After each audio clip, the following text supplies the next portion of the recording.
Hi, everyone, our dear friends and members of the EuRA family.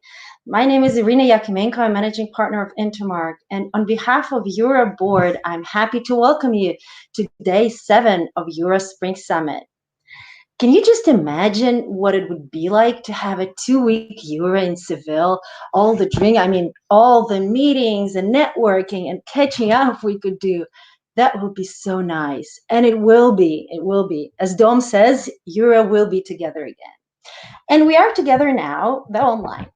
Together we have an amazing program planned for the day. We will really look at how our lives are changed by the pandemic. First, we'll take a deep dive into the waters of immigration, ever changing, ever confusing, yet, as always, and becoming more and more important. Followed by a personal exploration story from Dima Lorenz, Dwellworks, as our Ignite guest today. But before we jump to it, we want to thank our sponsors. We could not do it without you. Thank you to our daily sponsor, R3 Location.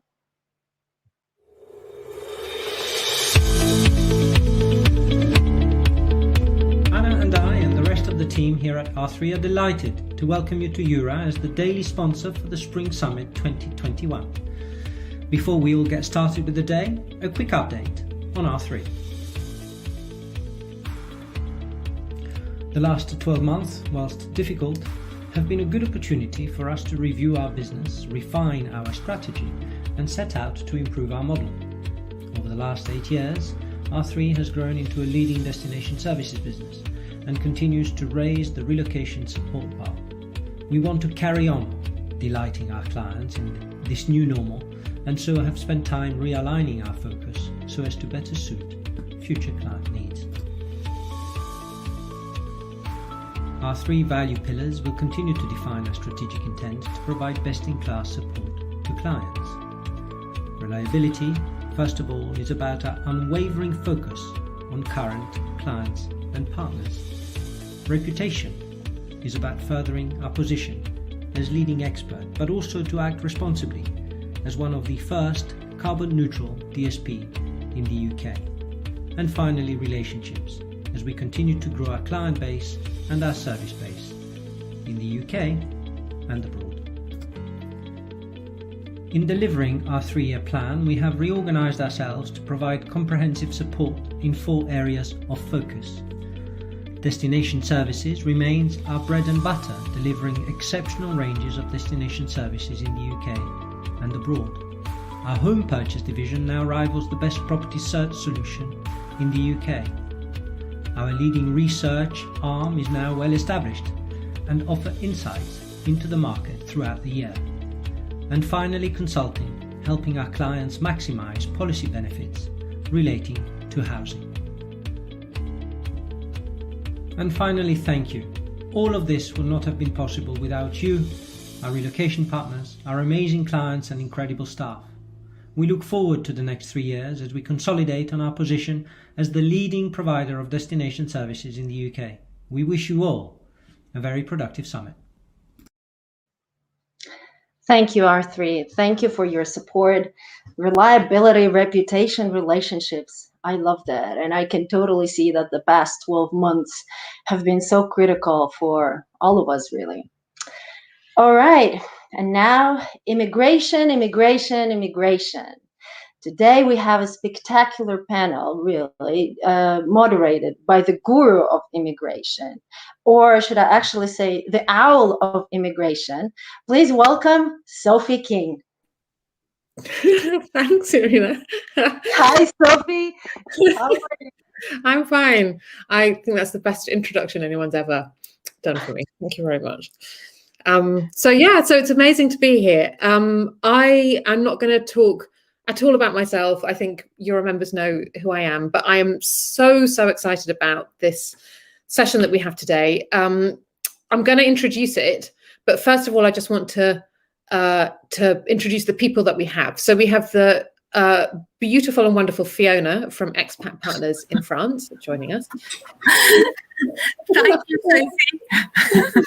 We're going to live up to Irina, you know.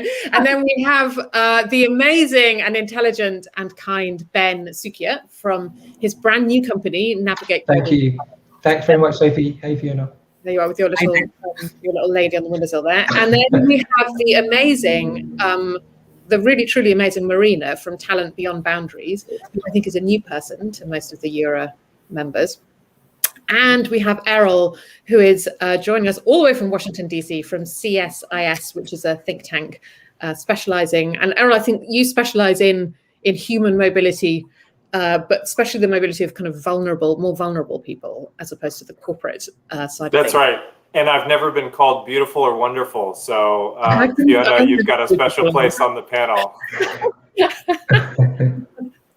So, yeah, what we're talking about today, and this is a bit of a departure for me personally. I have only ever done immigration sessions about things which I really know something about. So I've only ever talked about corporate immigration. So things like blue cards and the ICT directive. And I've always tried to do sessions where people, where the audience or the participants can go back to their desks with something that's very practical and related to their job and the thing that they're going to do on Monday morning. But this time we're doing something a bit different. And it's partly probably because we've all spent the last year and however many months feeling quite introspective. I think many of us have felt that way. And it seemed to me and to Fiona and Ben, we planned this together. It seemed to us that it would be a good idea to look at the bigger picture, to try and position the immigration that we all do as EuRA members, you know, the corporate immigration that we get involved with on behalf of our clients is one part of the puzzle. And it seemed to us that we were missing the other parts of it. So what we wanted to do today was to try and bring it all together, to try and look at the immigration that we do on behalf of our clients in the context of global mobility and the migration flows of humanity really as a whole, and to see how that fits together and how the huge impact of COVID can't really be looked at just one thing at a time. You know, you can't really take out corporate immigration from the migration flows of people in general. So we wanted to try and provide some food for thought in that regard.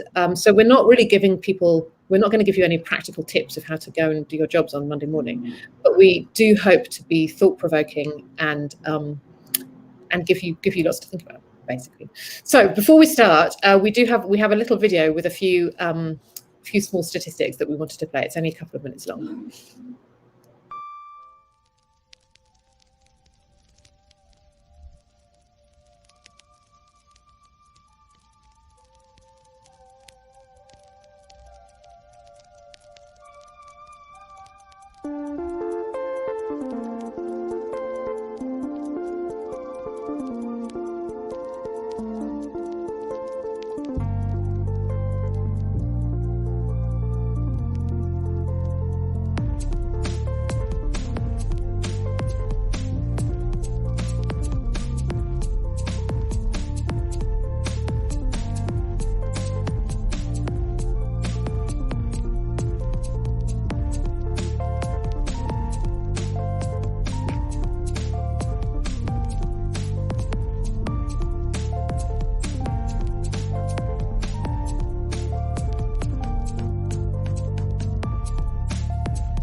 Thanks for playing that. So we wanted to put that video out there for everybody because there are a couple of statistics in it which we think are quite interesting.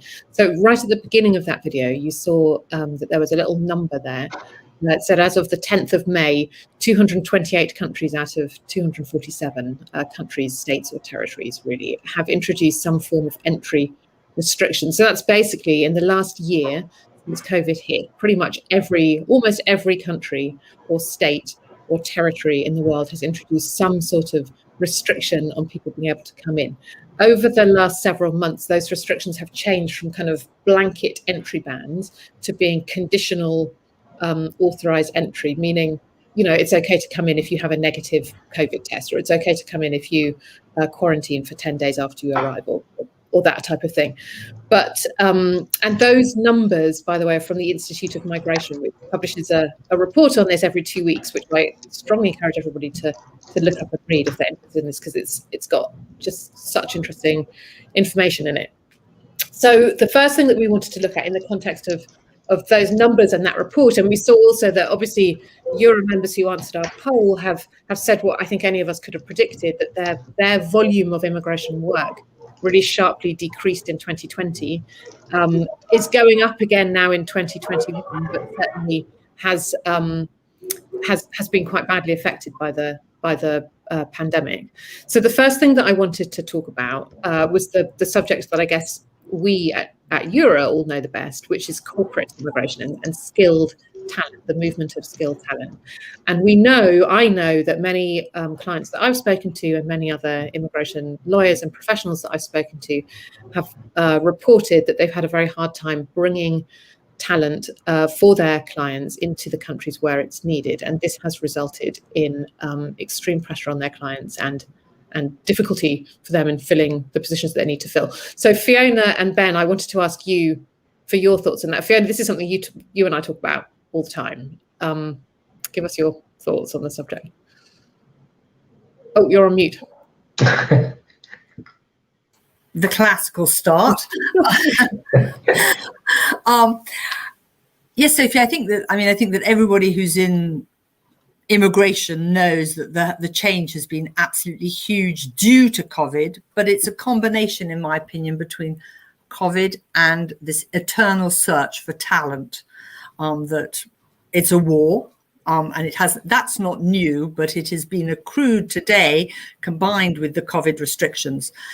And that is leading also to a lot of new trends, which is work from anywhere, which now talent are definitely asking for. I'm sure that Ben can also speak a little bit more about that, because now talented people say, well, I'm a surf freak and I'd like to be sitting in Costa Rica, where actually there is a remote work visa, rather than sitting in New York in the winter. Yeah.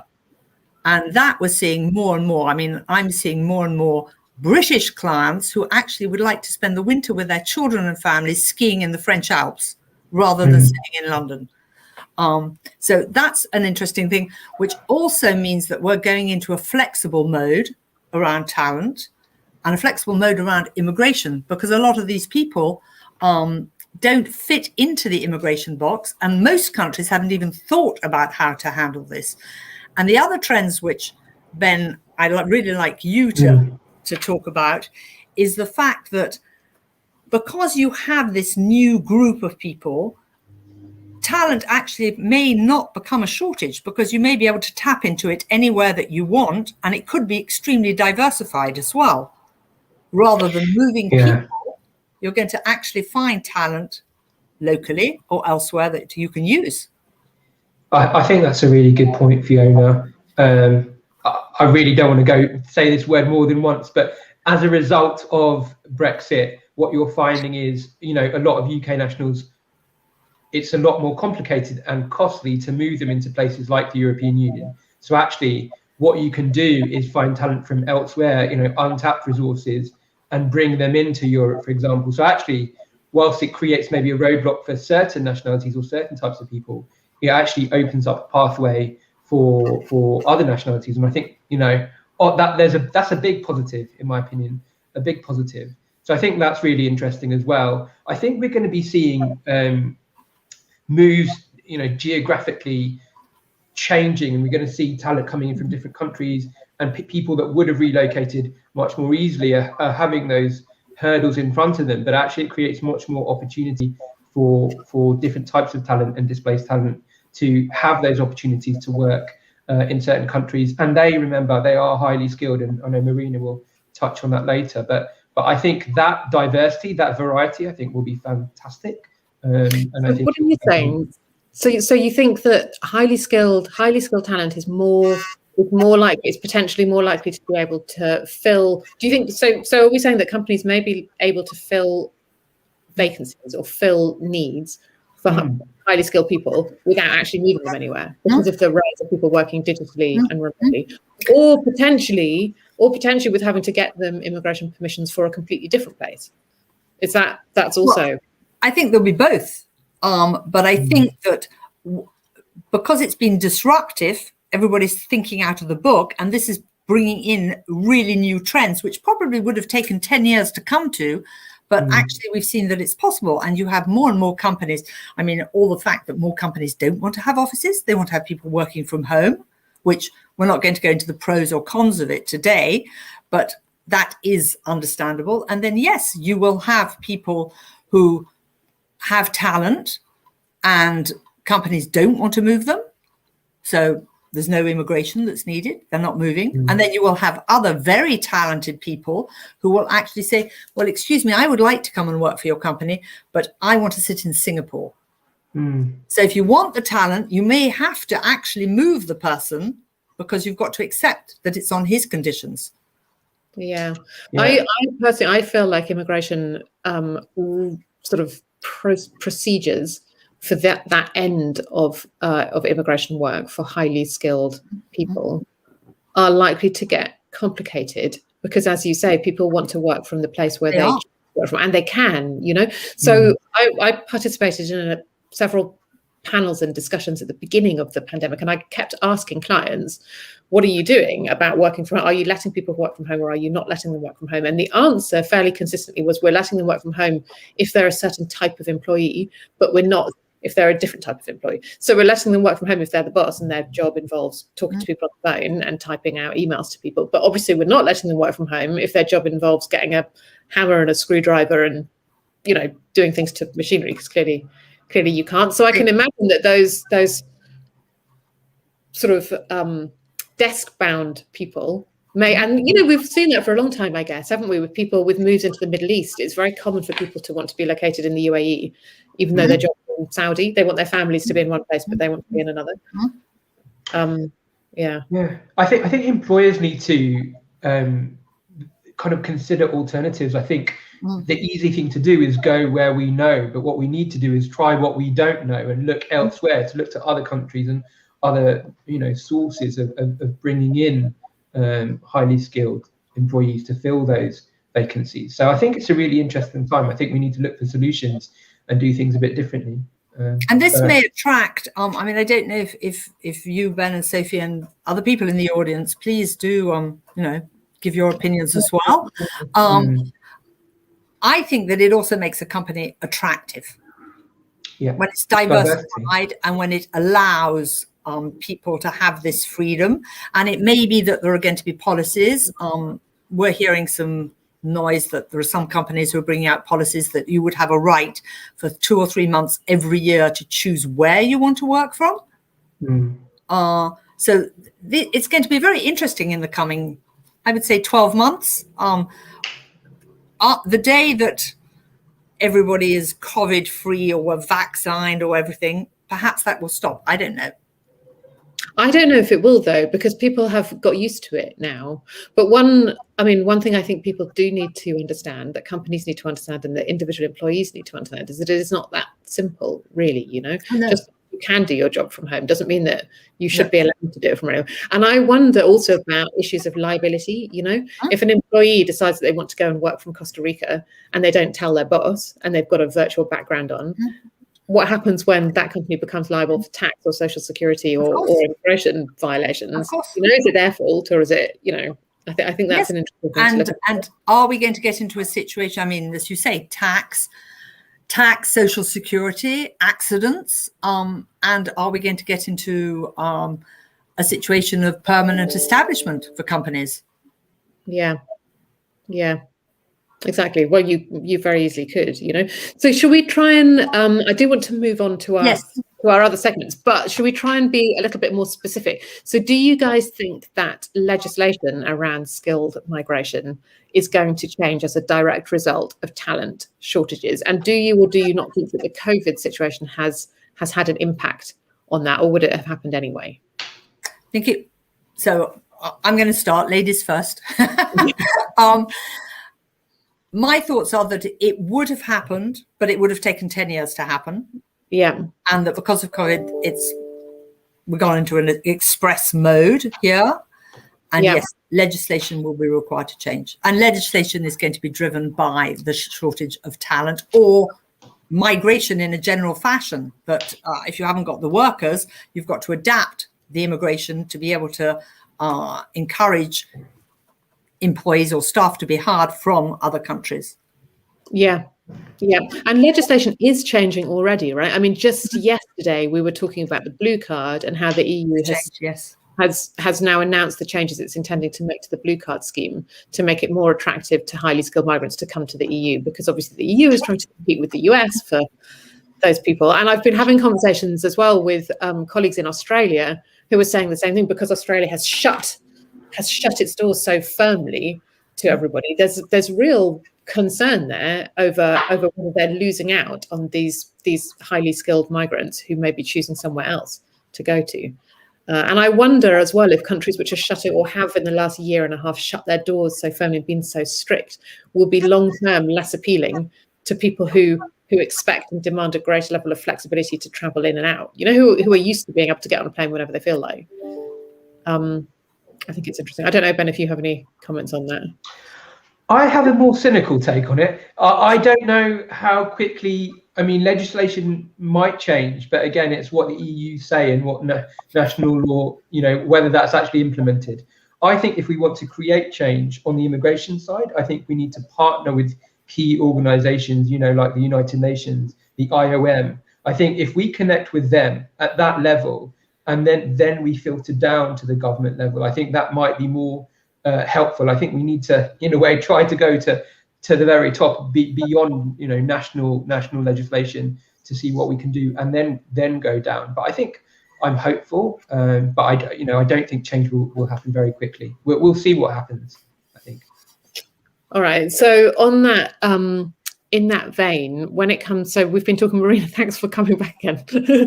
So we've been talking about highly skilled migrants and the war for talent, and companies trying to, make sure that they can fill the vacancies that they need to fill with the right people, and the difficulties of bringing somebody from one country to another country. Firstly, when there's, difficult and time-consuming and expensive immigration legislation to get around. Also, when there are COVID-related restrictions saying you can't come, you can't do this, you can't do that.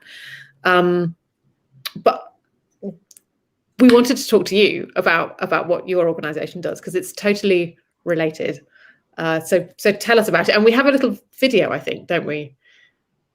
Should we play that now? I think we should probably. Yeah, let's leave with that. I have a master's degree in financial engineering from the Lebanese University in Tripoli, Lebanon. I am fluent in 3 languages, Arabic, French, and English. I graduated in 2008 from Damascus University as a software engineer. And then I continued my master, but unfortunately I couldn't continue it because of war. As a Syrian living in Lebanon, it's really very hard. You don't have a residence permit. You can't work legally. Most people will dream of owning a car or a house or becoming married or fathering children someday. Over the course of the last 25 years, I've kind of trained myself not to dream and not to have these high expectations.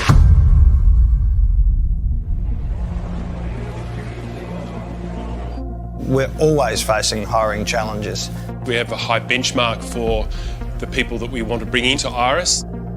Hiring is very challenging for us. The competition for talent is intense. We often require quite specialised skill sets which are restricted in the market. I guess what we were hoping for was to resolve our labour shortage, but also contribute to that humanitarian aspect as well. We're in a necessity to find pockets of unidentified talent that we can get access to. And you're likely to find those, as we did, through Talent Beyond Boundaries.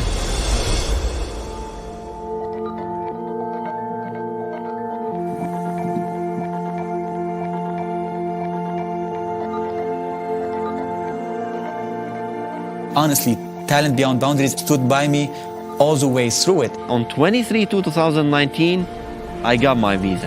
When I told my wife, she told me, you're just kidding me.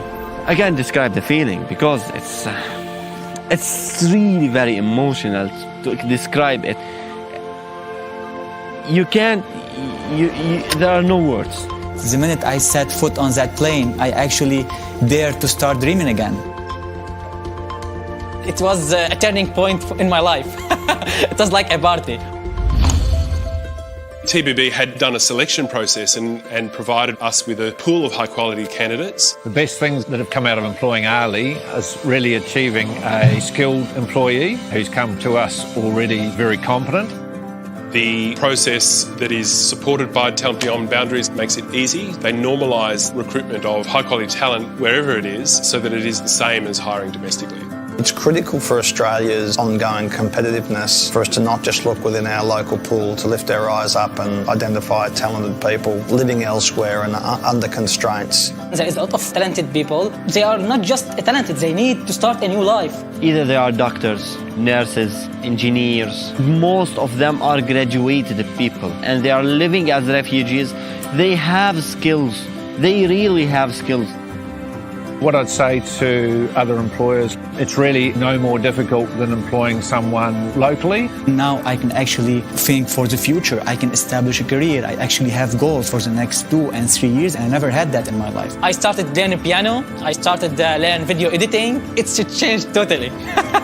I felt I had a purpose now. I had a purpose other than just surviving. I'm working in an awesome company. I'm living in a beautiful city. All my career has changed. I started to build a new one. I am extremely lucky to be here today. Not everyone gets this chance. And honestly, there should be more NGOs like TBB and more employers who are willing to offer people like me a chance to be human.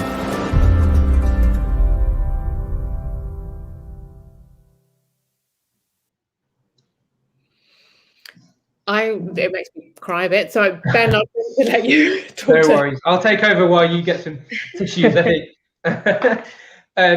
I mean, let's take a moment for everyone watching that. That was a pretty cool video. I think we'll all agree for us on the panel, but people watching.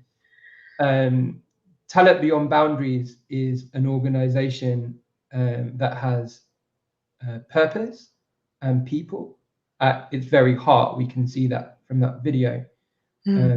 But I'd like to introduce Marina to the conversation and maybe do introduce what you do for Talent Beyond Boundaries. But what I'd really like to know, Marina, is why you care so much about this organization and your personal connection, if you're happy to share your story with us. Absolutely. Thank you, and sorry for the technical issues, of course. We live in that world now. But yeah, so my name is Marina Brazar. My personal story and affiliation to Talent Beyond Boundaries literally goes back to when I was born. So I was born in Sarajevo in Bosnia, and because of the conflict there, I grew up through a siege of Sarajevo and then through refugee camps until my family and I were resettled through UNHCR and IOM to Australia. Hence the twang. I think I very clearly am Australian. Within 6 months of arriving to Australia as humanitarian sort of entrants and refugees, my dad got a job as an engineer at Vodafone. He was a telecommunications engineer in Bosnia. My mum started working in inventory and ended up being, you know, the head of specialist inventory at Vodafone as well. After cross-qualifying in Australia, and one of the comments that they made early on was, if only we got a job we wouldn't have lived through what we lived through, and thought about where our next meal was coming from. And it's something that really resonated with me. It's something that made me think about push and pull factors of why people move, and sort of the fight or flight and all this sort of stuff. And I ended up studying to become an immigration lawyer. So I was an immigration lawyer in Australia for 10 years, worked on a variety of roles. So worked on Manus Island and detention centres, but also worked with significant investors who are going to start businesses in Australia, and everyone in between, migrants coming to start new professional careers in Australia. So through that, I really saw that there were silos of managed migration programs. So typically you have a skilled program, you have a family program, you have a humanitarian program. And what that says is you can't be someone's spouse and be skilled, or you can't be displaced and be skilled, or you can't be displaced but related to someone, because you have to choose a path. And I ended up studying a Churchill Fellowship to come up with this idea of displaced talent mobility as a visa pathway, which is a hybrid pathway that is employer-led. It is a skilled visa pathway that fills skills shortages, but acknowledges that people come out of displacement. And I think in that video, you really see what we're trying to uncover, the unseen, the typically inaccessible talent is there. And, at a time, I know that there was some conversation around COVID, at a time where people are really looking at things like skill shortages, and we can get into that, but skill shortages and the changing dynamics after Brexit and COVID and all this sort of stuff. I think what people are really doing as well is taking some time to think about purpose, and so it's been a very good time for TBB to start in the UK. So I'm London based now, and rolling out this program here. So that's great. Yeah. Thank you so much, Marina, for sharing your story as well. It's incredible for everyone watching on this panel. I can see everyone's emotions, but maybe the people that are watching this as well live. TBB are in, correct me if I'm wrong, Lebanon, Jordan, Canada, Australia, and now the UK. Is there any plan to expand your operations to additional countries in the coming months and years ahead? Always. So our mandate really is to replicate what we know sort of works. So every jurisdiction has their own skill system. Every country have their own skill shortages. But what we do know is that managed migration programs exist, and they can be adapted to encourage and to give access to displaced talent mobility. In terms of destination countries, our next frontier is Europe. So that can happen quite organically with companies who are just looking for talent, and if we've got relationships with them in Australia, Canada, and the UK, they just sort of like, we need someone in Ireland. So some of that stuff is happening organically, but we very much are working with partners. I know that you mentioned, Ben, UNHCR, IOM, and big organisations who have this in their plans to go into those countries. We're also looking at other source countries, so particularly Colombia, Kenya, even Ghana has been discussed, and expanding our presence in the Middle East. So it's a matter of resources, but resources not for TBB, resources in terms of partners and capacity building for partners, because displaced talent mobility is not something that's exclusive to TBB. It's something that through doing, we understand in great detail, but it's something that we want to share so that is accessible to, the 79.5 million displaced people in the world, according to the latest stat. That's amazing. And if I was a business owner or an organization watching this video right now, I think this is fantastic. I want to get involved. I want to know more. How do I find out more? First of all, who fits the bill to be a partner? And how can they get involved and connect and try to actually make the ideas actually practical and make those the dreams come true and make them actually happen? What Yeah. It's a great question. So partners are so wide and varied as immigration and mobility is. So, we partner with obviously employers and internal like in-house immigration and mobility teams. We partner with immigration law firms who have clients that are open to skills migration and talent migration. We partner with recruitment firms. We partner with community groups that want to receive people. We partner with, obviously government bodies, international bodies, and so on. But really, if there is an idea around, what part someone can play in this, and knowing as well that, unlike other humanitarian solutions where the private sector are typically playing roles as funders, here the private sector and employers are the instigators for this movement. So it is an employer-led solution, which also means that there has to be some budget from the private sector in order to move people. So working out ways to make this as normal as possible, or as close as possible to international recruitment as it stands, just considering a different talent pool. So the answer is anyone can be a partner, and we love to hear ideas and to expand partnerships all over the place.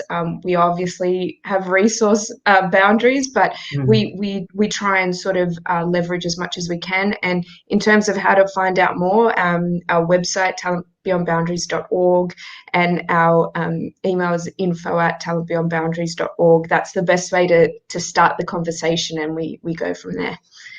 Thank you, Marina. One last question, if it's okay. I hate these words, but I've said one already, and now I'm going to say the other one. COVID. If you could maybe touch on whether COVID has stagnated the progress of TBB and what impact that has had on the organisation in the last year. Also, that would be quite helpful to know, I think, before we move back to Sophie and Errol. Depends where you are talking about. So Australia, it's completely stagnated. I know, Sophie, you're mentioning that Australia's had a hard closure of borders. Even though there is some room for humanitarian entrance, it's just visas are not coming quickly and all that sort of stuff. There has been quite a huge impact as well in Canada, but it has absolutely boomed in the UK. So I actually moved to London a week before the lockdown. So I've had quite a unique, I question my life choices every day moving from Sydney to London at this time. But I think at the start of the pandemic, the way that people felt like they were contributing and busy and making the most of time at home was to stack their calendars with meetings, right? And so I was starting to get access to meetings and starting to spread the word online much more quickly than would have happened in real life or in face-to-face meetings. The other thing is that it was an opportune time because there was the reform of, like, a historic reform of the immigration system in the UK. And so we were part of consultations and put in amendments, which resulted in a commitment in the House of Lords to explore displaced talent mobility. And that was led by Paul Butler, the Bishop of Durham.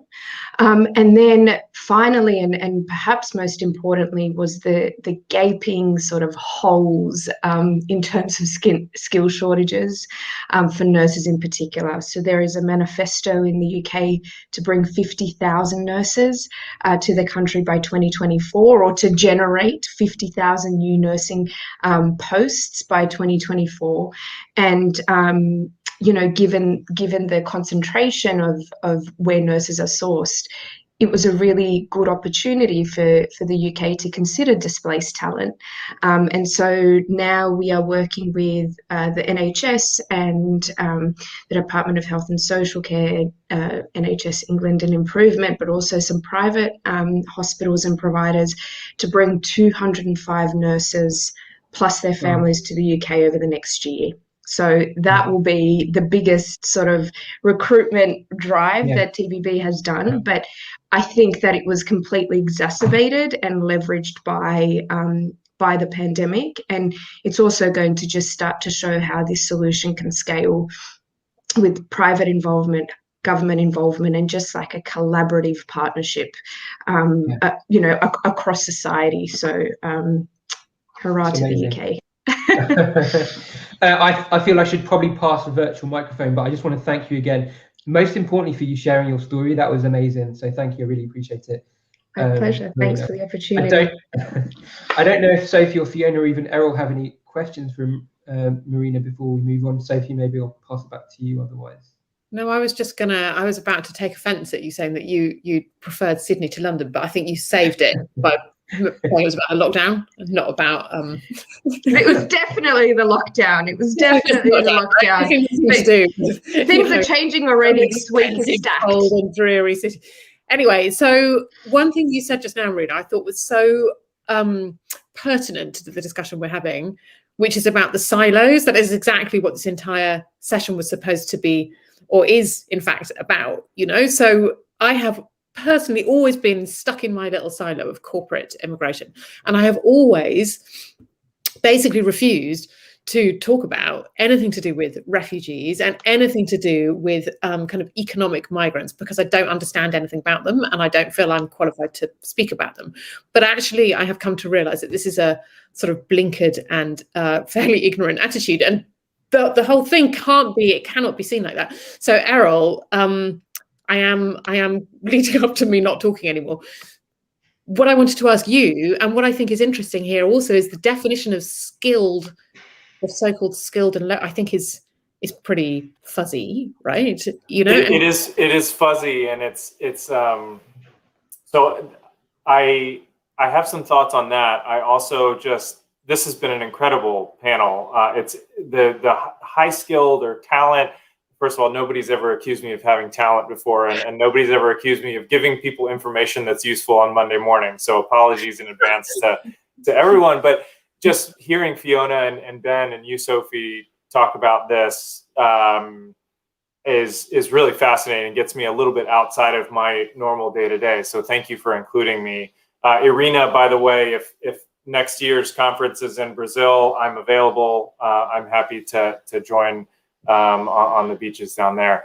One quick point on to add to Marina. I'm a longtime fan of Talent Beyond Boundaries, longtime fan, first time caller. And one important thing I think for the audience to understand is that there's 80 million plus forcibly displaced people around the world. So these are refugees, these are internally displaced people, asylum seekers, etc. And when we talk about formal resettlement, we've all seen these people in the airports in Dubai and in Sydney and in Heathrow. You know, they've got their IOM sacks. They're dressed usually very nicely, and they just have this level of excitement. That's sort of the formal resettlement process that goes to the International Organization for Migration. The UN Refugee Agency is involved in that. And just seeing those people, you would think that there's a lot of them. But of the 80 million people who are forcibly displaced, the people who were resettled through the formal processes are measured in the tens of thousands per year. And in fact, through the first 9 months of 2020, the number was 15,000. 15,000 people. So when Marina talks about kind of the pathways through skilled labor visas or things like that, that's the future. Because there's no way that we are going to get, even at the high watermark in 2016, we were talking about 126,000 resettled. That's not actually how we're going to address not only the humanitarian challenges, but, oh, by the way, the sort of economic gaps that Marina and her team are filling. So just a quick sort of soliloquy on that. So there's a couple of things, Sophie, you mentioned low skilled, and I think just Google pineapple pickers and then try to talk to me about, are these agricultural workers low skilled? Exactly. These are incredibly skilled people. You know, talk to someone who gives care to someone who's terminally ill and then tell me that person is low skilled. It's just not I hate that term. Ben, I'll make sure and talk about Brexit and COVID a lot, since those are two terms that you don't like. But low skilled is one thing that really grinds my gears. And I think, but the reality is those are lower paid, right? They have lower income. And what struck me in the conversation that y'all were having was that there's a couple of things that are happening seemingly at the high or sort of talent or high skilled or whatever you want to call it level. They're also happening for these people who are at the lower end of the income spectrum. First is the pent-up demand that Fiona talked about. There's not just pent-up demand for white-collar workers who are accountants or whatever. People at the beginning of COVID, most at the lower end of the migration and sort of labor immigrant spectrum, a lot of them went home. Some of them lost their jobs where they were.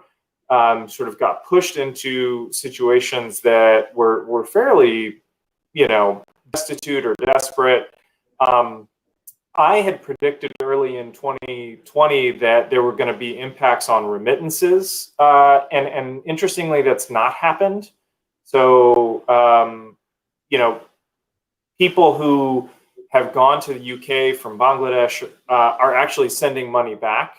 And I think part of that is due to the fact that not as many people in more developed countries lost their jobs. And so there's still some sort of flows going back. We can talk about remittances more, but that hasn't actually happened that much. However, that hasn't changed the fact that there's still just mountains of people who have gone back to Uganda, they've gone back to Bangladesh, they've gone back to Colombia or wherever, and they would like to be working, and there's not too many opportunities for them back home. Spoiler alert, that's why they left in the first place. And so I think that there is incredible pent-up demand, but unfortunately they don't have EuRA members there helping them move. And so I think, again, I'm not sure how much of this is sort of actionable Monday morning information, but I do think that there is a chance for us to rethink this sort of economic model or labor migration model, because my second point, so first point is there's pent-up demand. Second point is that there's an incredible demand for talent. And Fiona, you and Ben were talking about sort of the high end of the spectrum. Marina, you talked about 205 nurses in the UK. This is happening across sectors: agriculture, care, factories, the service industry. This talent is needed at that lower income level as well. And so I think that we've got to figure out how to facilitate this. And the complete sort of shutdown has given us an opportunity to maybe do that. So this is what I wonder. I wonder if this year and a half of being locked in our houses and in our countries, and is it just us who have seen how important it is that supermarkets continue to open and sell us, all the toilet roll that we have to buy in enormous quantities, and is it just us in this room who've seen how important it is that we have nurses to sit by our bedsides while we, are plugged into a ventilator, Surely it can't be, So you wonder, is immigration legislation has always been this, to my mind, has always been this push and pull between, openly encouraging the so-called high-skilled talent, like come here because we've got a blue card and there can be mobility through the EU, or come here and you can have this and you can do that and your spouse can work and we're going to have all of this amazing stuff for you. And not publicly or governments not wanting to be too noisy about the fact that they need the lower paid end of the market as well. And I wonder if will it be possible for that discourse to change a little bit? Will the general public be more open to it? Hope springs eternal. I think that the recent political trends would suggest otherwise. We have seen, even during COVID, rising xenophobia and rising sort of nationalism. And, and I'm sitting in the United States, and in many places around the United States, the quickest way for a local politician to lose her next election is to say, oh, bring more people, and we actually need them. And even if that's actually the case, that's not particularly politically savvy for a lot of people. And so I think that there is this growing push, mainly in urban areas that tend to lean a little bit left of the political center, to amplify business voices. Marina's video talked about sort of not only showcased the displaced people, but it showcased their employers who were saying, hey, we really need these people. And I think you see that in the Chobani yogurt factory in the Midwest of the United States is in a very conservative state, and they've got a bunch of refugees, a bunch of immigrants because they need people. And so Hamdi Ulukaya, the founder of that, a Kurdish Turkish man, has been very vocal about the need to have sort of more people and the local markets not being able to provide those people. So I think it's voices like that that are going to start to give political cover. I think if you talk to politicians in this country who, the ones who are more skeptical of migration and immigration tend to be right of center. I don't want to paint too broad a brush here. But I think if you talk to them and their constituents and their business owners in their districts, they realize that this type of migrant labor is absolutely crucial, but they're feeling a little bit hamstrung. They're feeling like this is such a political issue when really it's not, it's an economic issue. Yeah. And I think COVID has shown that there's such a need, that there's such gaps in the care industry, in the agriculture industry, in service industry, and politicians. I think it's sort of like, how few people can we let in and how high is the wall going to be is not a good solution when your economy actually needs people. And oh, by the way, we just had a census in the United States, and now we have kind of lower than replacement rate population growth in the United States. And so guess how you fill that gap. Yeah. And I wonder also if, not every country has shortage occupation lists as part of their immigration legislation. That is one way of dealing with this issue without kind of seeming to deal with it. It's one way of letting in, nurses and agricultural workers and factory workers and hairdressers and all sorts of people who, maybe the general public doesn't realize are needed without making a kind of public statement about it. I wonder if we'll see an expansion of that kind of thing. I think that's the short-term Band-Aid solution. Yeah. And that may over time expand. I don't think, there's all sorts of talk in the United States about comprehensive immigration reform, and I would love to see comprehensive immigration reform. Again, not just from a humanitarian perspective, we should treat people better, but also from an economic perspective. I'm not sure that that's entirely politically, it's not, the opportunity is not there. Then maybe in the UK with Brexit, there's sort of a moment in time. I'm not seeing it exactly in the United States right now. And so I think that what you just talked about, Sophie, the sort of industry specific, sometimes even firm specific or location specific groups of visas working with sort of organizations that can source talent to work in the field or to work in hospitals or things like that. You see this a lot, Philippines and nurses in the Philippines coming to the United States. Mm-hmm. I think that's sort of the immediate term future here, but I wonder how much the optimistic Errol wonders how much that can actually sort of prove a concept that can then be sort of expanded to other parts of the economy and the policymaking community, et cetera. Yeah, I know what you mean. Ben, Marina, Fiona, have you got any comments on what you think, on predictions, I guess, for the future of immigration as a whole?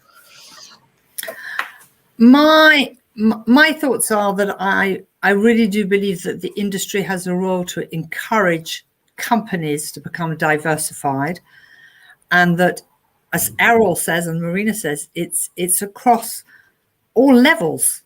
It's not just high level or low level, whatever you want to call it, but it should be across all levels. It's wonderful when you walk into a company and you can see it, and you can feel it when people really embrace that. But it can be complicated with legislation, and it's very political. It's very, very, very political here. We're coming up to the election next year, and yes, it's going to be very political here. There actually, I just wanted to mention, I was in the Hoover app. I can't say Hoover without thinking of having to do the cleaning, but I was in the EuRA Hoover app earlier, and there are some excellent articles in there, some McKinsey articles that somebody's posted about diversity and workplace success, and all of the statistics and evidence and proof that more diverse workplaces are actually not only better and nicer places to work, but actually more financially successful as well. So I encourage everybody to go and read those. They're quite interesting and pertinent to this discussion as well. I'll just pick up on what Fiona said, and I think it's drawing on a great point that Errol made in reference to the video, in that the employers are saying we need this talent. One of the key successes of TVB's mission has been that the voice for this change has been the employers. We're not going in there saying let's change human rights and all this stuff. That is absolutely an outcome of what happens for these candidates. But at the same time, I think that business has a role, because skilled migration serves business. And so, I think that with, displaced talent mobility as we've seen it, everyone has a role to play, and the private sector having a role in a humanitarian solution to actually walk the walk can transcend to that employer then becoming an advocate for a solution like this. Similarly, with occupations that are, not degree qualified to be able to be done. So the pineapple pickers, for example, that agriculture sector needs to get behind them, and it needs to say, we are exporting this to X country, to Y country. Yeah. Like, let's think about this rationally, about how much this product is worth, and so don't underestimate our talent and our skill to actually make it happen. So I think that there's a huge role for business and supported by the sector and the mobility space, the immigration space, to inform how those conversations happen. But again, a whole of society response I'm optimistic about that leading to change, because we've seen it. So I think you're right, and I think also, in a time of great change, you were talking about having moved to the UK just as Brexit had impacted the UK immigration programme, and it was a good time to try and make some changes. But in a time after, a lot of stuff changed, a lot of immigration, not really legislation so much as just procedural bits and pieces changed due to COVID. It's a good time to try and make an impact. So we do have a couple of questions that we should try and address because we're running out of time. We're fast running out of time. So this is a very interesting one. Do you see or experience any reverse migration in the current restrictive scenario? So reverse migration, I assume, meaning people going back home again, right? Well, I would say yes. I certainly do that with my clients, but do you guys want to comment? Yes. I would say yes. Just quickly, the other panelists are going to have more interesting things to say, but like I said before, I think you saw at the beginning of lockdowns in India, for example, people going from Delhi and Mumbai back to villages, that sort of domestic internal reverse migration. And I think you've seen that in a lot of places, because if you're going to be locked down, you might as well be near your family and friends and sort of support networks, as opposed to living, as many at the low income migrant spectrum live, in Spain in a group house with 10 other people. You might as well go back to where you came from. And I think that's a phenomenon that is not fully documented to the questioner. I think it's still, the pictures and the data are still being sorted out, but it's more than anecdotal that this is a very real phenomenon that's happening. Yeah. Do also, I wanted to quickly comment about the remittances thing, Errol, that you were mentioning earlier, because you and I were on a Clubhouse chat ages ago, a few weeks ago, and we were talking about this remittance thing.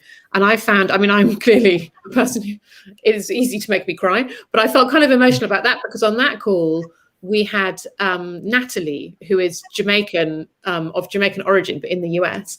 And you were saying how surprising it was, or you had been surprised that remittances had not really decreased home. And she said, well, of course they haven't. Why would we not support our families back home just because we're having? And I thought, that's, because of the global nature of this pandemic, it's hit everybody all over the world, and I think that's a sort of interesting and relevant point that I just wanted to drop in there. So quickly, one more question. How important is it for companies to balance long-term planning to provide resilience for future growth against short-term demands for survival and compliance with COVID-19 restrictions. Always plan ahead. Always. It's number one rule in immigration. You've got to be, it's worse than chess. You've always got to be for the project that you may get. I think you have to long-term plan. And I guess this question is about compliance with COVID-19 restrictions. Obviously, you need to be compliant. You can't be bringing people in illegally. That would be a bad idea. But you need to be thinking about the long term and what's going to come next, of course. Yes. And is it better to have people on a certain category where, regardless of whether their families are moving with them today, if it was required, their families can move? I have wondered this actually, because the trend. That was a huge issue we had. It was huge, right? And corporate immigration, I feel like corporate immigration for years has been going towards short-term assignments, predominantly because of expense. It's cheaper usually to move somebody on a short-term assignment than it is to relocate somebody and their family long-term. But I wonder also if that will be if that trend will be somewhat reversed, because people on short-term immigration status have far less flexibility to come in and out of country than someone with a long-term residency status, and that has become apparent in the last year and a half, and has been quite difficult for companies who've had people on short-term status who couldn't then move or be replaced easily. And then one final question before we finish, because we're a little bit over time now. Is the talent gap being filled by temporary contract workers from countries within travel bubbles, i.e. until travel restrictions, this is from Hypriam, until travel restrictions are lifted? So you mean, our countries, and I have definitely seen that. I have personally advised clients that they should, fill gaps with people within the EU rather than attempt to bring people from outside the EU due to travel restrictions, for example. That's certainly happened. But I don't know if you guys have got comments on that. I think that applied before. Yeah, I mean, it makes sense. Maybe we're thinking about it more. Yeah, I mean, certainly now we think more and more about nationality, where the person lives, how easy it's going to be to bring them back versus other things. And I think that a lot of corporates are thinking about that, but it's coming back to what do I need today and what do I need tomorrow in the way of my workforce, and how do I plan to ensure that I can have these talented people of all levels there. Yeah, I think it always comes down to knowledge as well. I mean, we had a really interesting discussion about so-called vaccine passports a few weeks ago. And I thought that was extremely interesting because you've got things like China only allowing people who've had the Chinese-made vaccines to obtain entry visas from the consulate. So does that mean it's not possible in this country to have a Chinese-made vaccine at all? We can't get one here. So does that mean that if you're a company planning to bring, foreign skilled migration into China, you should be looking at, for example, Singapore or, the countries in Africa which have been provided with the Sinovac vaccine? I think, it's possible that we're going to be looking at that type of flow, that sort of piece of the puzzle as well. My comment to that is it's important to be agile, obviously, and things are changing very quickly, and I think businesses adapted to that. But I also think it's necessary to as you say, Fiona, plan ahead. So yes, you can get someone who is from the travel bubble, but are you picking the best talent? And if you're already making an investment in bringing that person to the UK, it matters not. The restriction is perhaps a 10-day quarantine period, but for that 10 days, is it worth bringing someone who's not exactly fit for the role or doesn't reach the potential you hope to find in a skilled migrant? So I always, a return on investment is not the immediate, I need someone on the ground. It could be for a project, but again, this is where the recruitment and migration with purpose comes into play, and thinking about the impact of actually giving someone a job and what that means on an individual basis, but also for the company in a year's time. Having to fill 3 or 4 positions, because as easily as that person can come in, they can go out. And so there are lots of things to think about. But if it is a genuine talent gap, plugging it with convenient sort of temporary measures is something that companies would really have to consider, in my I opinion. don't think they can. I think you're right, they can't. And it's evident also in the fact that increasing government fees in some jurisdictions do not seem to have an impact on immigration volume, on migrate. In the UK, for example, the government fees now are absolutely enormous. They have been in the US for a long, long time, but it doesn't put companies off. If they need that person to come in and they need to give them that visa, then they need to do it, right? The long-term benefit outweighs the short-term pain, I think. Well, on that note, we have gone over time, and I wish that we could talk for longer because there's so much to say and you're such amazing people. But we better finish there. So thank you so much. And I think EuRA is going to, well, actually, I think your contact details are probably on the Hoove app. So if anybody wants to get in touch with Marina or with Errol afterwards, then I'm just going to put that out there that you totally can. And thank you again. It's been brilliant.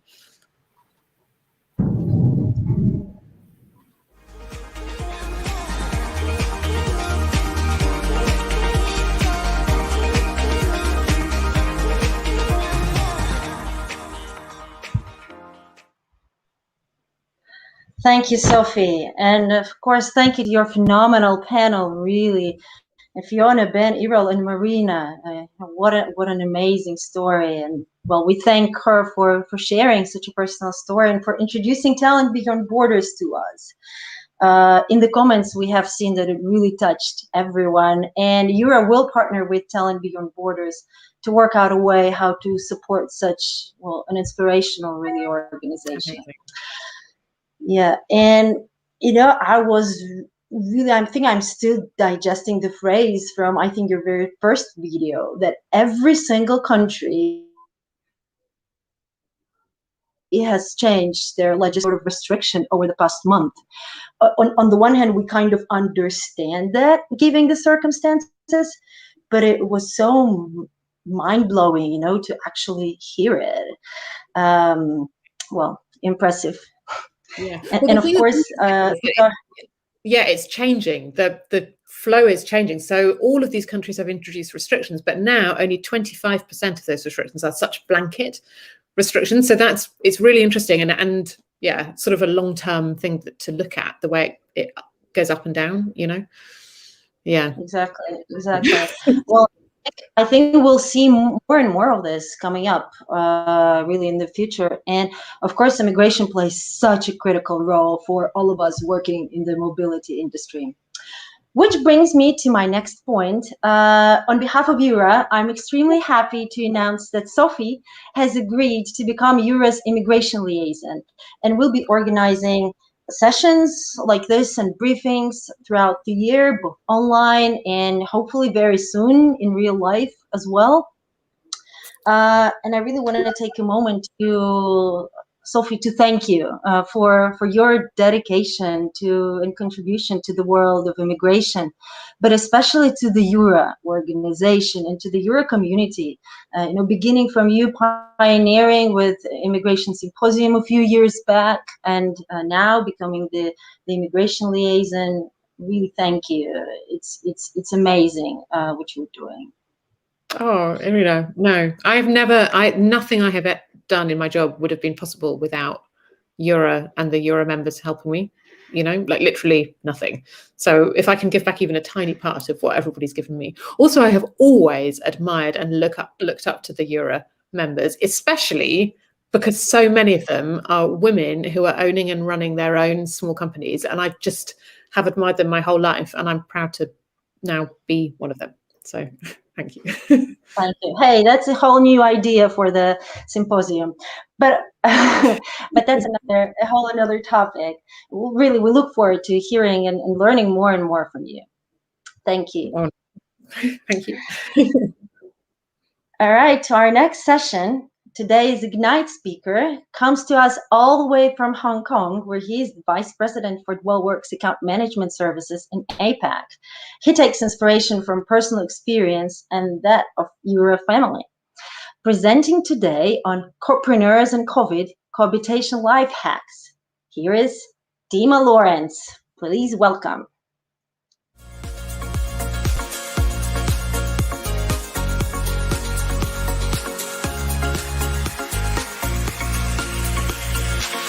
Oh my God, I could never do that. That is usually the standard response that I get whenever I tell somebody that I run a business together with my wife. And yes, it is certainly not everybody's cup of tea. In fact, for most, it sounds like an utter nightmare. The ironic thing, of course, is that last year during the lockdowns, many of us really didn't have very much of a choice.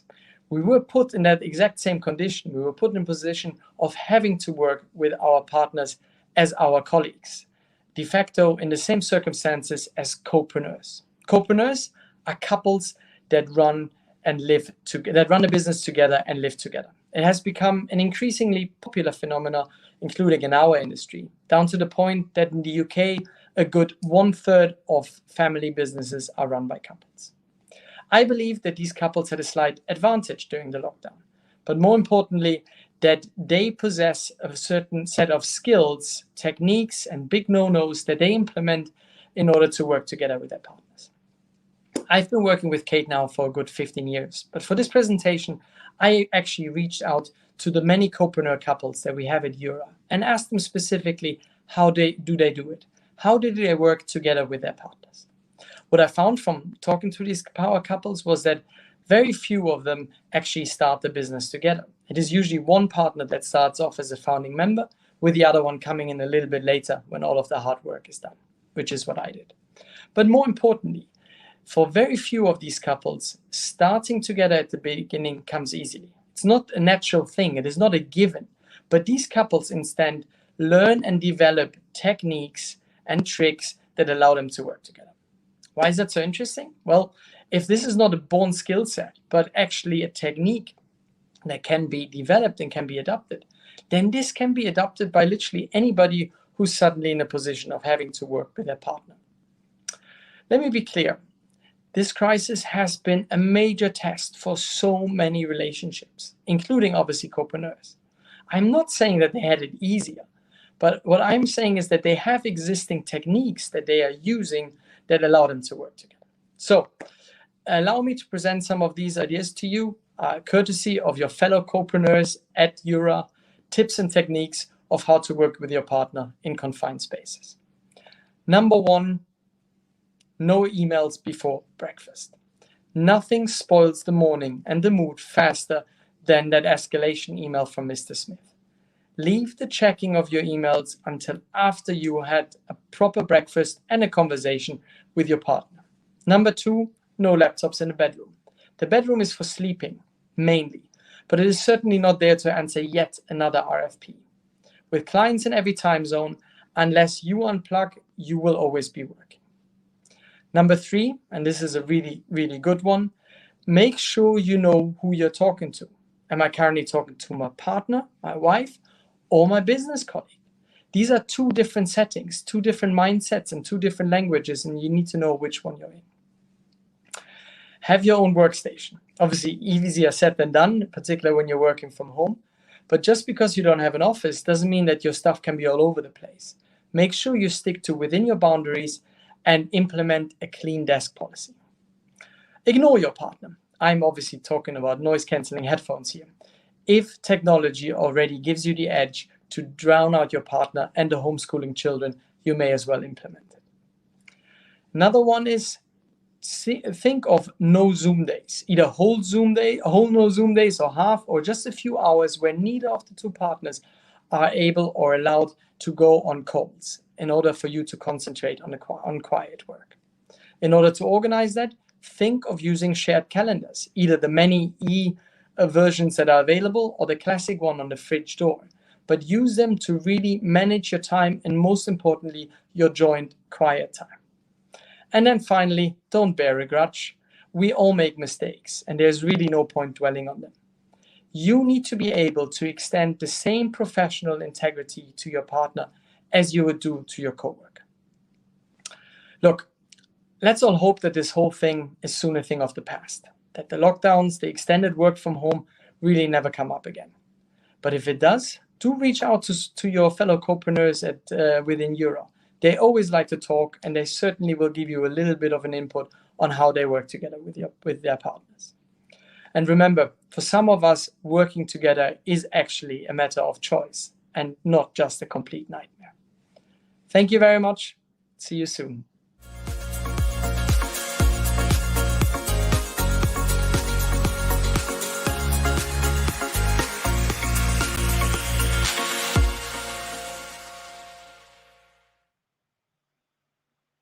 Thank you, Dima. I so totally share every single word you have just said, especially the no emails before breakfast or nor in the bedroom.